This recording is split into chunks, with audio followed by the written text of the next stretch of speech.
to think the fourth highest ranked golfer in the world right now is using older golf clubs than some of us.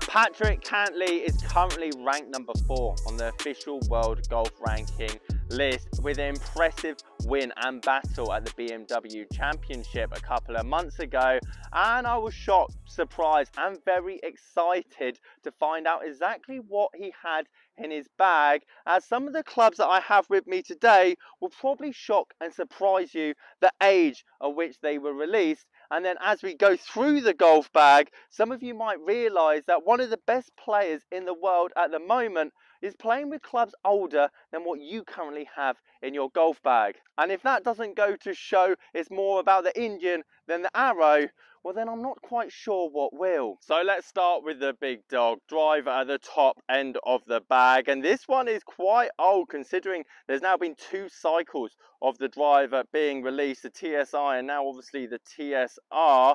The TS3 is what Patrick has opted for recently, and even though I've tried to make the lofts and the shafts as close as I can in this set, they're not going to be perfect. But what I want you guys to realise is that when you find a club that works, no matter how old it is, if it gives you the confidence to get it off the tee,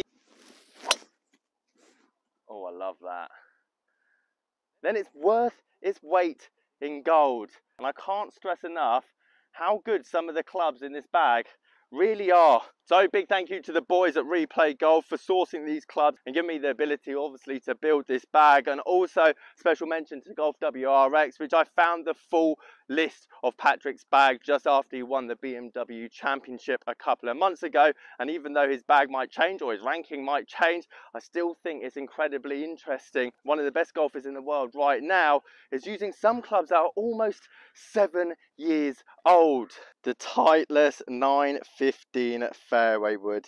Ladies and gentlemen, on its own with a regular shaft, you're going to be able to pick this thing up for 50-60 pounds on eBay. And it's worth noting, Patrick doesn't have regular shafts in his driver and fairway wood. So yes, you could probably pick the driver up for 160 to 180. You could pick this up for 50-60 pounds with a regular shaft, but he's got aftermarket shafts, understandably so, to suit his swing. And that's not necessarily to say they're better than a regular shaft. They just provide what he needs from that head at impact. And it goes to show, you find the right shaft, the right head, that gives you the confidence, gives you the launch numbers that you need. Very rarely are you going to want to swap it out, which I imagine is quite difficult for a lot of pros under a lot of contracts that are pressured potentially to upgrade into the latest and greatest. Well, you don't want to rock the boat if you found a club, well, let's be honest, just works. Unlike that one for me. Almost tops that. Beautiful segue into this next shot from that essential top of the tee, leaving me about 240, 250 into the green on this par 5. And more often than not, I'm starting to see 7 woods in the bag as a 21 degree TS2 fairway wood, which pricing wise I imagine be 120, 130, 140, something like that in the second-hand market, because 7 woods are that much rarer and not necessarily as accessible. But it makes sense, especially for some of those guys that hit the ball so hard. A 5 wood would just go too far, not to mention that added loft and launch is definitely going to help on some of the off-center shots when you do have those tighter holes, essentially like this shot here down the par 5. Oh, I've ripped it. Come around a tiny bit. Get up. It's a good job I had the 5 wood, as a 7 wood would never get there. So if we put aftermarket shafts to one side and just add up the wood collection at the top end of the bag, and let's go ambitious with the totals as well, £180 for the driver, 50 to 60 pounds for the 915 fairway wood, and 150 because it is a 7 wood and not a 5 wood, so there's not as many of them out there. We're still very much under £400, and going to show that the world number 4 is using clubs that old and potentially that cheap in the second-hand market still to hit the level of golf that he's producing, well, tournament after tournament, well, I find quite refreshing. Now, I presumed all tour players, especially when it came to the lower end of the golf bag, you would just get brand new wedges every month, because why not? Surely you want the sharpest, cleanest grooves. So when I found out Patrick had not one but two SM7 wedges in the bag, the 46, which is lofted up to 47, and then the 52 as well, I found very interesting, and I honestly have no answer for it apart from what I've stated in the earlier part of the video. It's just a confidence thing. He likes the look, he likes the feel, he likes the swing weight of them, and let's be honest, when it comes to wedge play, when it comes to the lower end of the bag, confidence is absolutely everything. And when you've got a lot of money on the line, well, you can't really have enough of it.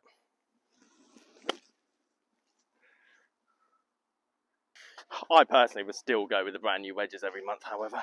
So sadly, I wasn't able to acquire a Circle T high four-figure putter for this review, but I got the closest thing I could. The Phantom X Scotty Cameron putter. And if you saw my review on the Circle T that I did last week, again thanks to the boys down at Replay for entrusting me with that, a house deposit of a putter. Doesn't really matter in terms of how expensive a putter is, more down to that customization. Patrick's putter will be beautifully customized to his height, length, grip, wrist to floor, swing weight, you name it, and that putter is going to be perfect for him. Doesn't necessarily mean it's going to be perfect for you. However, there's one thing we can take away from this putter, is that this is essentially a quarter of the value of our golf bag. And considering the majority of us will be having 35 to 36 to 37 putts around, I highly recommend you start investing a lot more time and money into the bit that you use the most, opposed to spending half your budget on the driver, which, let's be honest, you're going to use 14 times throughout a round. Well, poorly. But you can get a custom putter to yourself, length, lie, everything else, for about £100, £120. And considering the amount of times that we use our putters throughout a round of golf, let's try and split up our time and finances into the bit that's going to make the most difference. So £250 on the putter, under £400 for the wood, and £200 on the wedges, considering two of them are only worth £50 looking on eBay. That leaves us with the clubs that I was most excited about throughout this entirety of the bag. Arguably the best value forged mid to low handicap irons you can get for around £400. Considering it's 2022, these clubs definitely don't look out of place. The 718 AP2 irons, famously used by so many pros on tour. They are arguably one of the greatest player irons to ever come out. Sleek from the top, don't look offset, still give you tons of forgiveness behind the club. And now checking the eBay prices, which I was stunned to see, you're almost picking these up for £50 a club. If you're a mid-handicapper, getting better, wanting a tiny bit more loft, tiny bit more control, but don't want to go to a blade, understandably so, these are the clubs for you, especially if you have a budget of £300 to £400. As to be honest, when it comes to the price point, I just can't see them being beat by anything.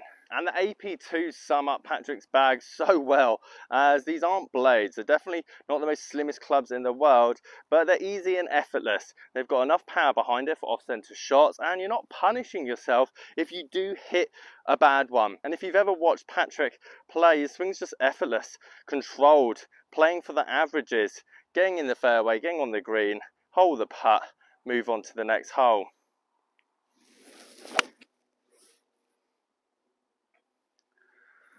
That could not be more out of the toe.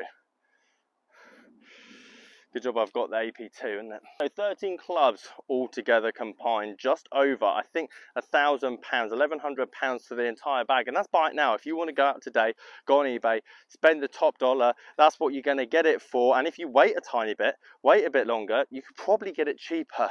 And if it's good enough for the 4th best player in the world with today's current rankings, well then, to be honest, it should probably be good enough for the rest of us. Guys, if you like this video and you do like the idea of bargains, there's no better one than this one that I found in American Golf. If you like the idea of that, click this video up here on the left hand side. Catch you guys there.